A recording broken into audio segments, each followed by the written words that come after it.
Hey builders, in a recent video, I showed you how you could build an app that would take voice notes, transcribe them, classify them, and then file them away in a Notion notebook. We use BuildShip for the back end and FlutterFlow for the front end. Well, today I'm doing a follow-up, and we're going to delve deeper into how you can set up your front end and back end to connect between BuildShip and FlutterFlow seamlessly. But before we dive in, if you haven't watched the previous video, I highly recommend checking it out first. I'll put a link in the description below. Let's get started.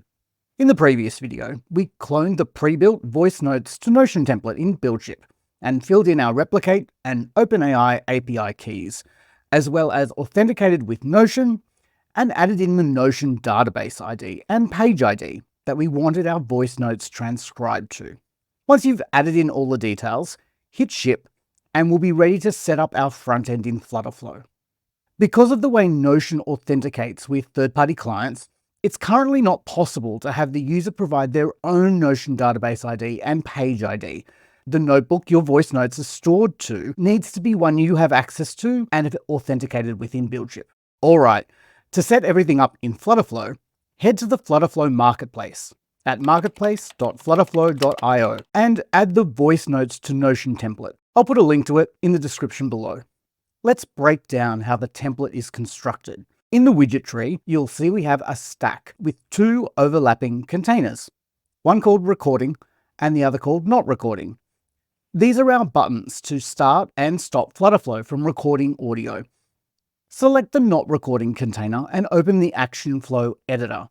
You'll see the actions we call to start the recording process. First, we request microphone permissions. Then we start recording and update the page state with some variables that will change the UI to show the user that recording has started. Then if you click the recording container and open the actions panel, you'll see the actions that run after the user has requested that recording should stop. The important action here is this API call, because you'll need to click Edit API Call and update the API URL with your own workflow endpoint from BuildShip. So when FlutterFlow makes this API call, and once it completes successfully, it's returned back to FlutterFlow as its own data type called items, and written to an app state variable list of items.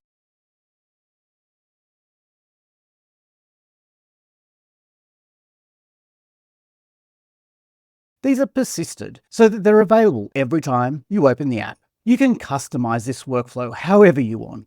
You might prefer to instead store these transcriptions to a different database other than Notion, or amend the BuildShip workflow to do something entirely different with the audio that's sent from the front end. You just add the appropriate action in the action flow editor once the API call has returned. Join us over on Discord where we can answer your questions and help you along your BuildShip journey. Like and subscribe, and let us know in the comments what you want to build next. And let's BuildShip.